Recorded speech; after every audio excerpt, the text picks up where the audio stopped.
introducing Nikhil Dey, a dedicated Indian social activist and one of the founding members of Mazdoor Kisan Shakti Sangathan, with a heart committed to social change. He has been at forefront of various movements and campaigns that champion the rights of marginalized. Since 1990s, he has been working as integral part of MKSS, tirelessly working to empower the less privileged and advocating for justice. His work spans a wide range of crucial issues, from the right to information to Mahatma Gandhi National Rural Employment Guarantee Act and beyond. His efforts have not only brought tangible changes but have also inspired countless others to join the cause of social justice. He has been a key figure in grassroots struggles for land rights and fair wages, all while actively participating in larger campaigns that touch upon the fundamental rights in the Indian Constitution.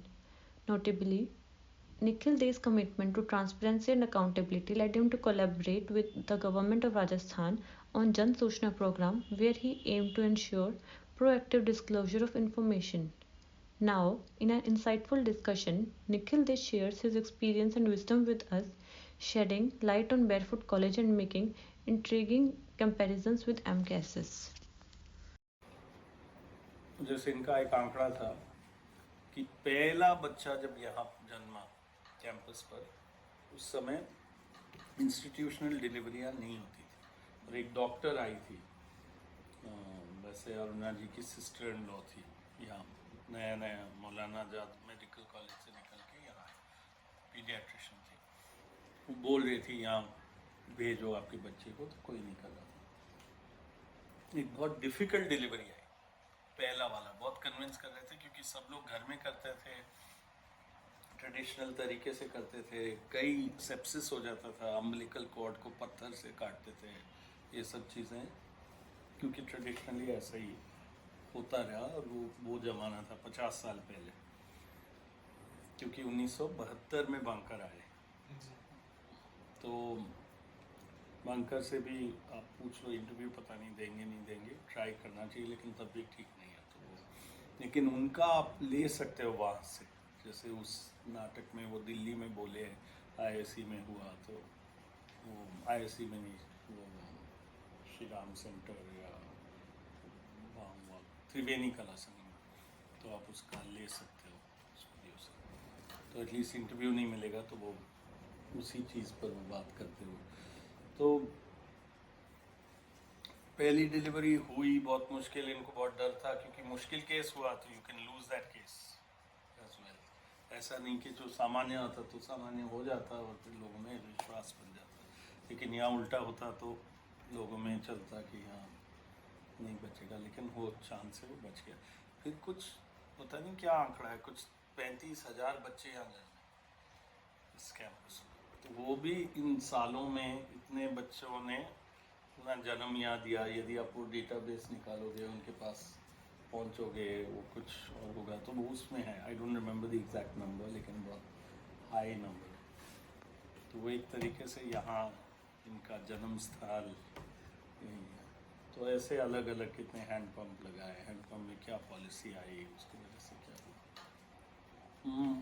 तो आप पूछ रहे थे विचार, मैं यही इसी में कर रहा हूँ। तो विचार है कि ये एक बहुत अच्छा सोच है।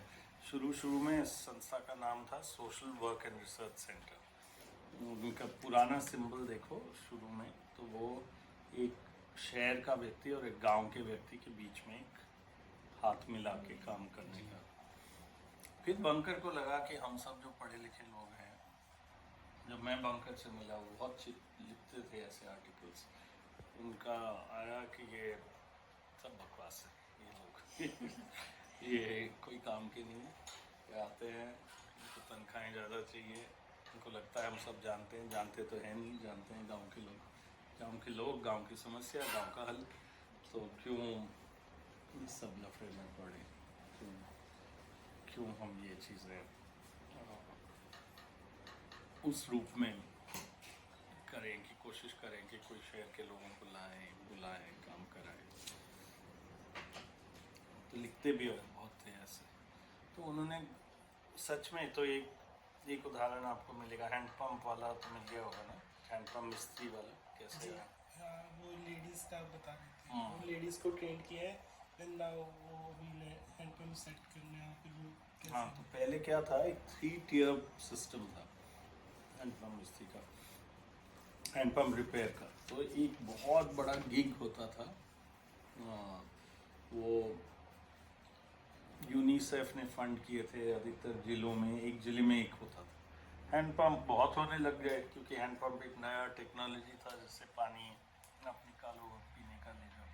वो रिपेयर होता तो उसका इंतज़ार करो, उसकी बुकिंग करो, वो आएगा, फिर वो पूरे पाइप नीचे से निकालेगा।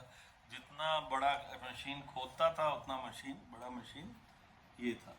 फिर उसके 2 लाओ, तो बंकर और इन लोगों को, क्योंकि खोदने का बंकर पहले आया खोदने के लिए कुएं, तो फिर तो ड्रिलिंग में कुएं में उतरता था, कॉलेज छोड़ के नहीं, ख़त्म करके।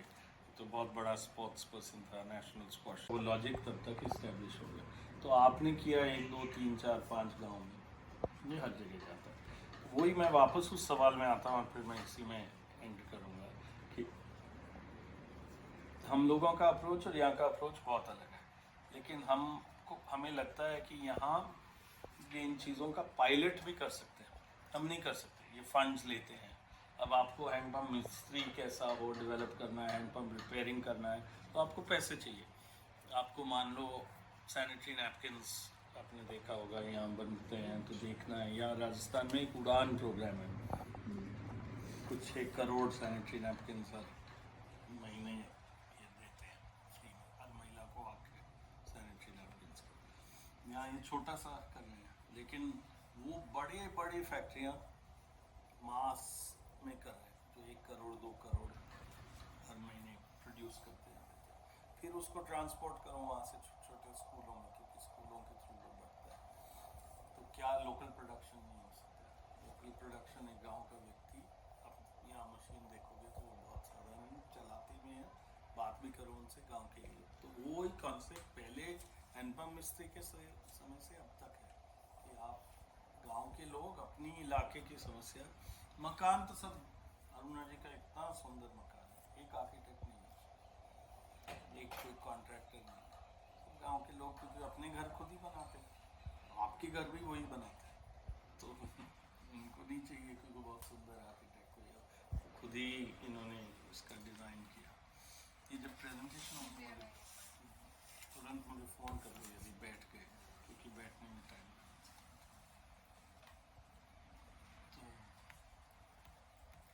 तो वो सब पॉसिबिलिटीज़ है। फिर संस्था ने सिलोरा ब्लॉक में बहुत कुछ किया। ये स्कूल जो है ना, बहुत बच्चे निकले हैं, फौज में गए हैं, CRPF में गए हैं, पुलिस में गए हैं कहीं, और उनको पूछो तो स्कूल का बहुत याद करते हैं, कहते हैं स्कूल नहीं हमें मौका दिया खुला। तो ऐसे मेरे ख्याल में स्वयंसेवी संस्थाओं का है एक बहुत बड़ा रोल, हमारे जैसे काम का भी है, क्योंकि हम लोगों ने पॉलिसियाँ ऐसे की जो पूरे देश में पहली, वो कहीं अच्छा भी होता है, कहीं ज़्यादा अच्छा नहीं भी होता है, कहीं बहुत बड़ा क्रिटिसिज्म है, कहीं बजट के टाइम में लड़ाई झगड़े होते हैं, कहीं आंदोलन चलते रहते हैं। तो वो भी ज़रूरी है कि एक आवाज़ सरकार से बाहर हो, पार्टियों से बाहर हो, जो बात करते रहे। लेकिन हमारी फंडिंग नहीं है, हम फंडिंग लेते तो सरकार हमसे नाराज़ है, 1 मिनट में बंद कर देती। जबकि यहाँ फंडिंग है तो ये वैसा नहीं कर सकते उस किस्म का काम।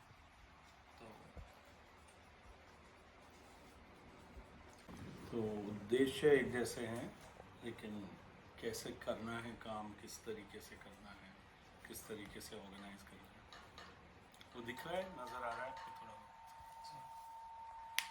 तो वो दोनों के स्ट्रेंथ्स हैं, मैं नहीं कह रहा हूँ ये अच्छा है बुरा है, मेरे लिए वो वाला देवडुंगी वाला अप्रोच ज़्यादा महत्वपूर्ण था। लेकिन हर एक को समझना चाहिए, और वो हर एक के आयाम है, फंड्स कहाँ से कितना, उसका असर कितना, और थोड़ा थोड़ा एक का दूसरे पर भी असर है।